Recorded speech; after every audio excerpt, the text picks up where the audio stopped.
It's a warn. It's a flashing red light that we should all be paying a lot of attention to. The fact that we commonly say things like, well, even seeing these shows episodes being pulled down, or that we say you couldn't make Blazing Saddles today, or whatever other film from kind of the heyday. This is a flashing red light of a society in danger. What I don't, I mean, I'm going to be very strong with what I'm about to say, and I know that this might be a little upsetting, but I don't think that the people who purvey critical theories know how human beings work. I actually think that they have enough of a pathology in misunderstanding humans where they'll watch an episode like that and they won't get the moral point. Instead, they'll see a person in blackface and think, oh no, you know, everybody's going to take the wrong point from this, that it's okay to do this, rather than the obvious point that's being made. And you see this story again and again and again. My favorite example of this is from this claymation, stop motion animation film made in the 1950s, Rudolph the Red-Nosed Reindeer for Christmas. And, you couldn't imagine, I don't know if you've seen it, with the Island of Misfit Toys and all the like little broken toys and Rudolph with a stupid red nose, and they like all like meet each other, like they team up and they save Christmas or whatever the deal is, right? But the whole point is it's literally the Island of Misfit Toys, like the ones that were broken and that were they don't work right. The whole point of the film overall is don't discount those people. Don't bully. And there's all these examples, where Rudolph's being bullied and the other goofy broken toys are being bullied. And of course, they're the ones that save the day. So the whole theme of the thing is that don't discount the different, right? It's a very progressive message. And it's been more or less canceled now because of all the scenes of bullying.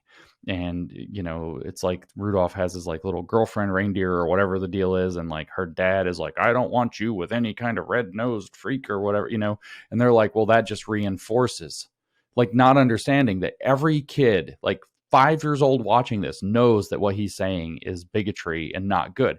Like, it's actually conveying the opposite message. The thing is with critical theories, again, I don't think they understand humans. I genuinely don't think they understand humans, because if they did, they would understand that comedy is the true expression of critical theory. If critical theory in its most generous explanation, and I'm not saying that it's the same thing because they hate comedy, so it's clearly not, but critical theory is supposed to expose unexamined assumptions and biases that create unjust circumstances in society. That is the most generous thing that you can say about what a critical theory is supposed to do. Nothing does that better than comedy that touches upon these kinds of points. And the irony is that everybody who identifies themselves as a critical theorist can never see it. They don't understand how human beings connect to irony. They don't understand how human beings can see something that's making fun of something that's garbage in society, and that the message that you get isn't, oh, here's the garbage thing being portrayed, therefore it's obviously legitimized. It is, in fact, being made fun of and moving people's moral center away from that. One of my other favorite examples of this is the movie Spaceballs. It's very subtle. There's a scene, I don't know if you've seen Mel Brooks's Spaceballs, but it's fantastic. It's total classic. And so they're trying to find the escaped people on some desert planet. It's a spoof of Star Wars. And so they say, we're going to have to comb the desert. And of course they play the pun. So it shows the next scene, they're down at the desert, and they got the Rick Moranis lead character standing up there wearing like a safari hat with a bullhorn, and he yells down to you guys found anything yet? And the little stormtrooper characters have a big old comb that they're literally dragging across the desert. Like, no, nothing yet, sir. And it turns out that they're both white. And we go to the next, what about you guys? And they're dragging a big comb across the desert. Just absurd humor. And no, nothing yet, sir. And then he turns and he's like, how about you? To a third group. And it's two black guys with a pick instead of a comb, like a little skinny pick. And they're like, we ain't found shit. And it's like, contained within that is the idea that black people are being stereotyped, and that they're given they're not given as good of a tool. And then that they're actually, the only characters who are self-aware that what's going on is BS. Like, that this is stupid. They are actually held up as the only characters who really know what's going on, being ridiculous, that you're going to drag combs across the desert, and that they're going to be given some stupid stereotypical, tool. It's the deconstructive power of the injustice of prejudicial assumptions is so deeply baked into that And it's just funny that you're laughing at it and you don't even realize why you're moving away from that kind of racism when you're going through it. It's actually what a critical theory should look like. It's causing people to question their assumptions. It's causing people to re-examine biases. It's causing people to present with that in a way that actually moves them away from injustice and toward whatever. And it also, one other point with this is it allows you to navigate difference. Humor does. Humor allows you to navigate difference, because if you and I have some difference, whatever it is, nationality, for example, if you can make a little joke at me and I take it in good stride, you know that I'm not going to be all sensitive, or you find where I will be, and we can talk about why if we need to.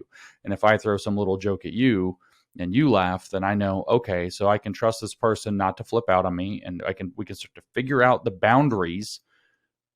This is secretly why women tend to find funny guys attractive, because they are able to use humor successfully to navigate the boundaries to find out what are the right, because like if you're going to like hook up with somebody, for example, it's like you got to figure out what's okay.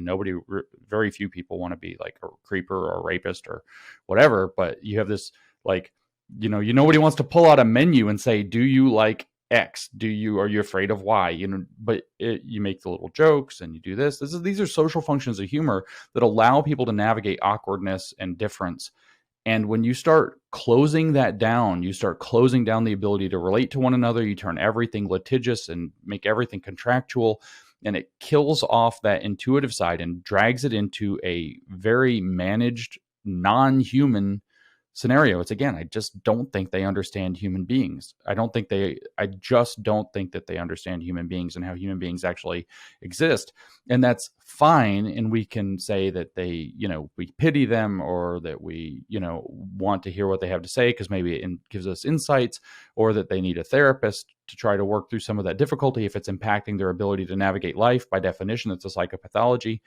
And we don't have to be judging that. We don't have to use stigma. But what you don't ever want to do is put those people in charge of how everybody else has to live. And that's what's happening. That's why comedians are afraid to make a joke. That's why Blazing Saddles couldn't be made, is because those people are in charge of how everybody else has to live. That's where you start to have a disaster coming into play, when people who don't understand the realities of being human in a healthy way, dealing with the difficulties of being a social animal, where there is difference, where there is, ambiguity, where there is the lack of knowing one another, lack of knowing where boundaries are, needing to find them, but without some very kind of clunky, contractual, litigious, way where people are going to blow up. Those people just shouldn't have power over other people. It's a very simple concept. And the less power those people have over other people, the better. Right now, we're in a society where they get into a company or they get into an institution and they're like writing community guidelines for everybody. And they're like telling comedians what jokes they can make. Hint, comedians, you can make any joke you want because it's a freaking joke. It's the point of a joke. And if it offends some people, now there's conversations that are going to happen. And now we're navigating difference. Now we're breaking down barriers. Now we're getting into something. The critical theorists understood humans, and they were coming from a place of understanding humans. They would love comedy more than anybody else, but they hate it, which means that they're people who should have no power over anybody. Thanks for making it all the way to the end of the podcast. Don't forget our sponsor, ExpressVPN, and my book, Brexit, The Establishment Civil War, can both be found in the links in the description below. And also, please like, share, and subscribe to this podcast. It's the best way to help us grow. Until next time, thanks for listening.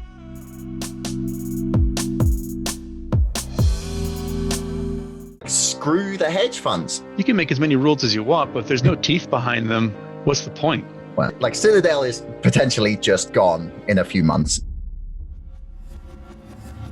It feels like financial institutions, that they are all laughing at us by buying GME. Screw the hedge funds. Like, I will lose my entire investment if it brings them down.